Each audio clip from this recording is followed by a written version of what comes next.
Good morning, Pinas. Good evening, Canada. At saang party man kayo sa mundo. This is Coach Ryan. So, ito po another tutorial na gagawin natin para mag-guide natin yung team natin, yung Team Infinity at ibang team. So, ang gagawin natin ngayon, mag-activate tayo o mag-encode tayo ng isang account using credit wallet. Okay, yung credit wallet po ang gagamitin natin. So, una, i-pre-enroll muna natin yung account na i-activate natin or kung um, iba ang pwede rin na iba yung mag pre-enroll tapos kung sino yung nag-activate so ibigyan nyo lang yung mga info at least na pre-enroll na para siguradong doon mapunta sa right na sponsor yung account na i-activate natin. Ngayon, ang gagawin natin since wala hindi pa to na pre-enroll so i-pre-enroll natin itong account na to. So ilagay natin dito, i-copy paste natin, dapat copy paste ang gagawin natin para hindi tayo magkamali So ito, tapos lagyan nating last name, tapos email. Yan ang ilalagay natin. Siguraduhin na itong referral link na ginamit nyo, ito yung referral link ng sponsor. Makikita naman dito sa itaas kung sino yung sponsor ng i-activate na rin. Okay? I-reserve my position na. So yan po ang referral link niya. Tapos reserve my position na. Once na-click na yan, yan, pre-enroll na yan. So ibig sabihin, ito na pre-enroll na to. Para natin ma-activate ito, kukunin natin itong account number niya. Yan, ID number. So, ang gagawin niyo, punta kayo sa My Info, tapos ito na yung account number niya. So, pwede natin iwan dyan. So, kung hindi naman, kung mawala ang page na to, pwede rin natin gamitin yung lagi natin ginagamit provided by the company. Itong site na to, securemyposition.com. So, para babalik doon sa page na yun, pwede rin na let's say, ibang tao ang nag-pre-enroll.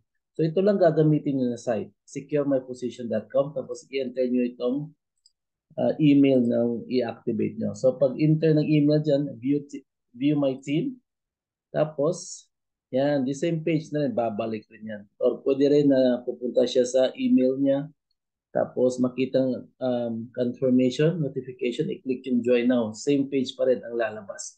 So ngayon, nakuha na natin itong ID number niya. So exit natin ito. Example lang kasi yan.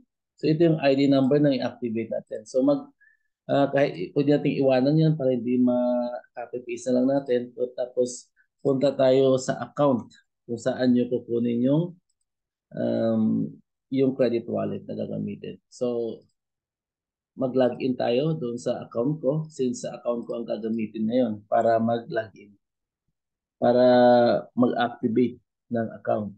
Okay? So, yeah, iksian lang natin itong video natin para maintindihan at yun naman maiksi na klaro naman. So, ito yung account ko. Yan, you are in control. Tapos punta po kayo sa My Earnings. Okay. My Earnings, tapos makita nyo dito credit wallet. Yan, credit wallet. So, mayroon akong laman na dollars yan, $82. So since yung isang account 49.95, so sobra pa yan ng konti So 49.95 lang yung babawasan. Tapos dito, manghihingi siya ng ID number. So ang ID number doon, hindi yan malalag out kasi nandyan lang yan. Pero dito na ako sa account ko. Sa account ko. So copy paste lang. So dapat pareho yung ID number. So pwedeng hindi nalagyan ng username since wala pa namang username itong i-activate natin. So ID na, ang importante ID number tama. So tapos itong pag-activate ng isang account parang transfer credit din Pwede rin na almost the same siya kung magbabayad po kayo ng subscription. Pero ang pagkakaiba lang nito ang babayaran natin is yung one-time fee na $40 yung business center at $9.95 na subscription. So $49.95 lahat. So dito, since magbabayad tayo ng membership nito, order product or pay membership. Dito, wag itong isa, transfer credit, kasi ito yung transfer credit, ito yung gagamitin din pag mag-transfer po kayo ng credit wallet, from credit wallet to other credit wallet. Ito gamitin natin. Since ito membership itong ipipiliin natin. Okay, may arrow down yan. So, yan na yun. So, ngayon, continue. Yan. I-double check nyo, dapat tama yung ID number. Kung tama naman yan, continue. Tapos, next step niyan, nanghihingi yan ng username ng i-activate natin. So, i-copy paste natin ulit. Username niya, kung anong username niya. Dapat yung username natin unique. Kasi marami na tayo ngayon, di ba? Marami ng members. So, halos pare-pareho na yung mga username. Dapat unique. Okay? Tapos yung password, dapat wala siyang mga, yan. I, I-copy paste lang natin para hindi tayo magkamali. Ano? So, yun lang yun. Dapat pare-pareho. Yan. I-confirmation yung, yan. Ito yung dapat dalawa. Password and confirm password. Tapos, next niyan kung saan. Let's say, Philippines. Hanapin natin ng Philippines. Tapos yung name ng i-activate natin. So, yan. Activate natin. Live itong ginagawa natin. Ano? Hindi ito sample. It's a live account. Tapos yung address niya, ito yung address. Okay. Tapos sa ang city, let's say Cebu City. Ayan. I-kompleto natin ito kasi pag hindi yan complete, hindi yan mag-go through. Tapos anong province? Ikuan nyo lang. Pag Cebu City, dapat yan. Kahit 3 lang. Ano? Kasi hinihingi dito 2 or 3 character state code. So, province yan. So, let's say Cebu, CEB. Yan. Anyway, lahat ng mga info dito may edit naman niya lahat yan. Credit, yung lahat ng info, like pangalan, address, lahat yan, username, email address, pwede yan mapalitan. Okay?